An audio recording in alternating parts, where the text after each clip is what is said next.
Okay, so top of page 3, we're taking a look here. So this isn't going to be any different from the long division, except now we have a definite integral. Okay?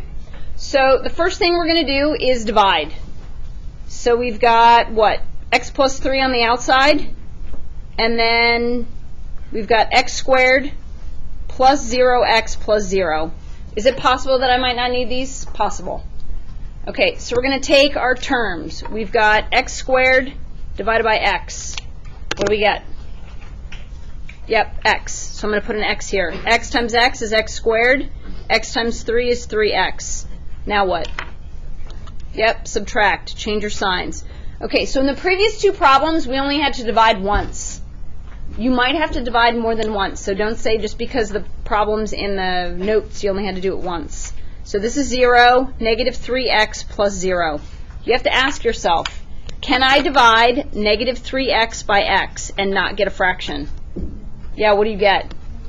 Negative 3. So I've got minus 3. So negative 3 times x is negative 3x. Negative 3 times 3 is negative 9. Bottom row, your signs change, and you have 9. This is really 9 over x plus 3. What is this? What's this called? Yeah, it's my remainder. Okay, so now we have two integrals. What's the first integral? X minus 3. Yep, the integral of x minus 3 dx. And remember, you have bounds now. This is negative 2 to 1. Are my bounds proper? Yes. Yep. Okay, and then we have, is this going to be plus or minus? How do I tell? Yeah, 9 is positive. And can I bring this 9 to the outside? Yes. Yep. Okay, so you've got plus 9 times the integral of 1 over x plus 3 dx, and this is going from negative 2 to 1. Okay, how do I deal with this one? In the previous two problems, we've only had one term, and it's been a 1, so the integral of 1 was just x. How do I deal with that sum? How do you integrate sums or differences? Yeah, do each term. Do each term. Okay, so what's the integral of x? It is 1/2 x squared. And then what's the integral of 3? So this is minus 3x. And this will be evaluated from negative 2 to 1. So we're going to have to deal with this separately. Now we want to integrate this. So based on previous patterns, you can either do the u sub or not do the u sub. What do you want me to do? Not do it? Do it, please? I don't know. No, you sub. It's not hard. I was just trying to get a Oh, okay. A national average. What am I doing, guys? You got to tell me. no, you sub. No u sub? Okay. So then what is the integral of 1 over x plus 3 dx? It's a natural log of x plus 3, right? So this will be plus 9 times the natural log of the absolute value of x plus 3. And then this whole thing right here is to be evaluated from negative 2 to 1. Everybody okay up to this point? Because now we have to actually evaluate. Why is there no plus c? Oh, because it's a definite integral. Yes. All right, so let's deal with this. This is a fundamental theorem of calculus, number 1, right? This is just f of b minus f of a. So we're going to plug in 1. So I'm just going to do all the steps first. So this is 1/2 minus, can I write this as 6/2 because this is really 3? Yes, no, maybe? 6/2? This is f of b minus, then we've got f of a. I'm plugging in negative 2. So negative 2 squared is 4 times 1/2 is 2 plus 6. Is that right? Check my math. I haven't simplified anything, but I just plugged in. Then this would be plus, and I'm going to leave this 9 on the outside. So you've got f of b, which is going to be the natural log of 4, because 1 plus 3, absolute value is still 4. And then this is minus what? The natural log of 1? Because it's negative 2 plus 3? Yep. Okay. So let's simplify this really quick. This becomes negative 5/2. True? Yes. Minus 16/2. Check my fractions. Is that negative 21? So negative 21 over 2 plus 9. What's the natural log of 4? Do you know? This is non-calculator. Do you know? Do you know? Do you know? No. We have no idea. We need a calculator. What's the natural log of 1? Yeah, it's 0. Okay, so this is just 9 natural log of 4. Can you do anything else to this if you don't have a calculator? All right, you're done. Questions?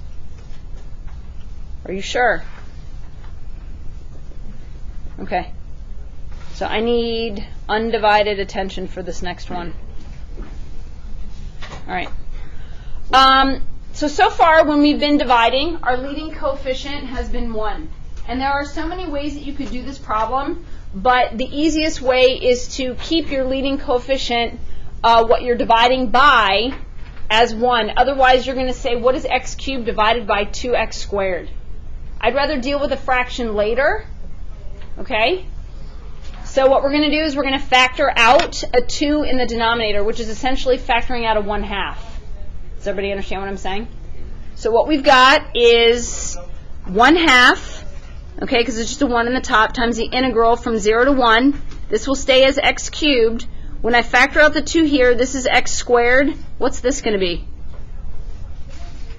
It is 1/2. Okay, and this is dx. But this just makes it easier to divide, because remember over here, we're dividing first term by first term, so that 1/2 isn't really going to affect how I'm dividing. Okay, so let's set this up.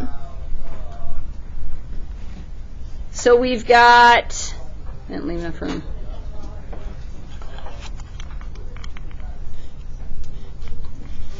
I only myself enough room.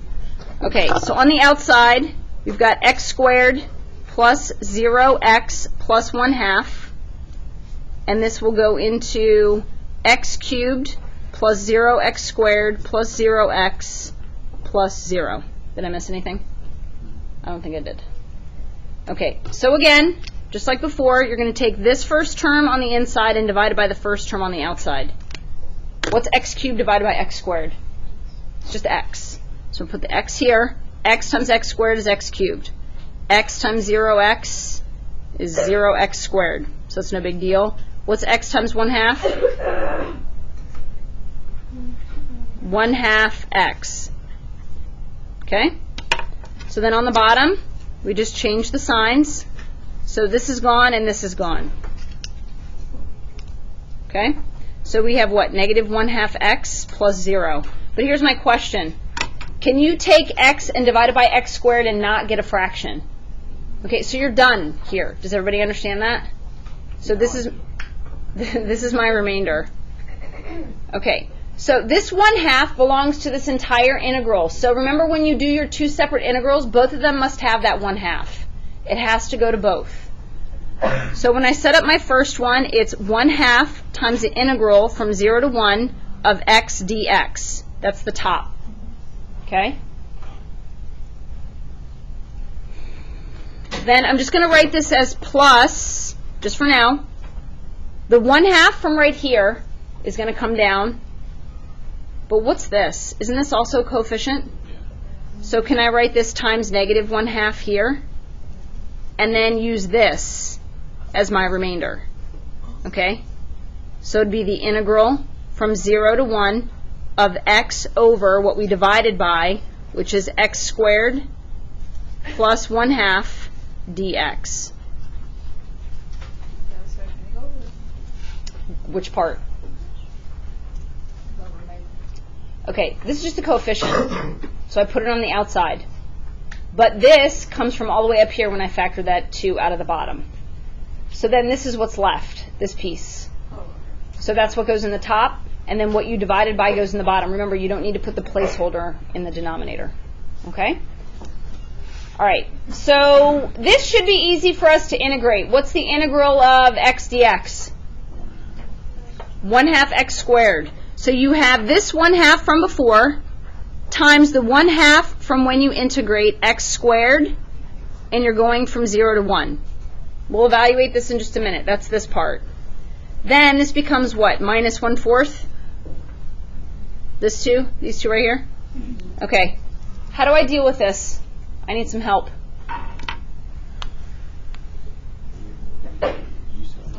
Yeah, try your u sub first. So if I just do a straight u sub, we're going to say u is equal to x squared plus 1/2. That means I need to get rid of what? What has to go away? x in the top and dx. So what do I get when I take the derivative of x squared plus 1/2? 2x dx. Is a 2 going to bother me? No, it's just a coefficient. We can move it. So we've got du is equal to 2x dx, which is what you told me. So then I've got 1/2 du is equal to x dx, which is what I needed to get rid of. Where does this 1/2 go? Yeah, with the 1/4. And then we've got the integral of 1 over u du. I didn't put these bounds here because I need to put it back in terms of x.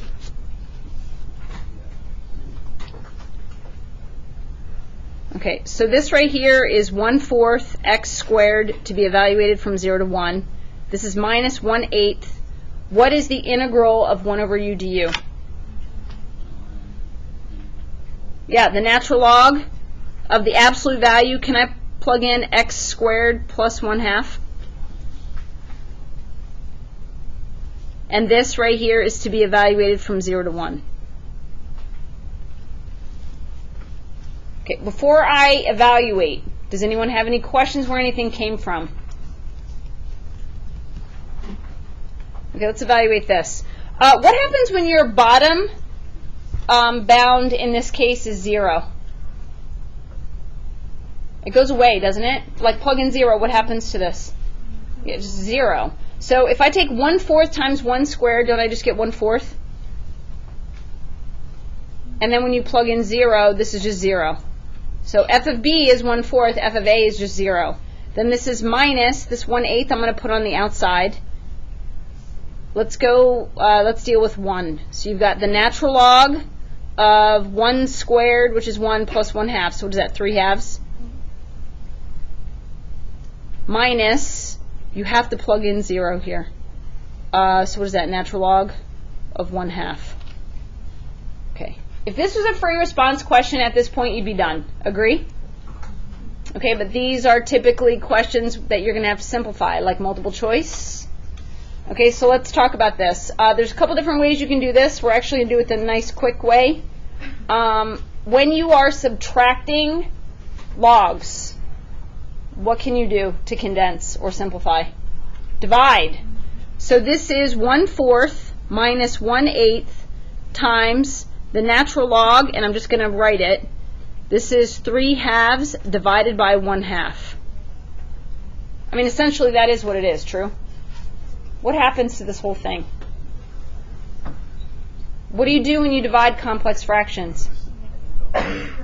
This will stay. What does division become? Multiplication, and what does this do? Okay, so what happens to these 2's?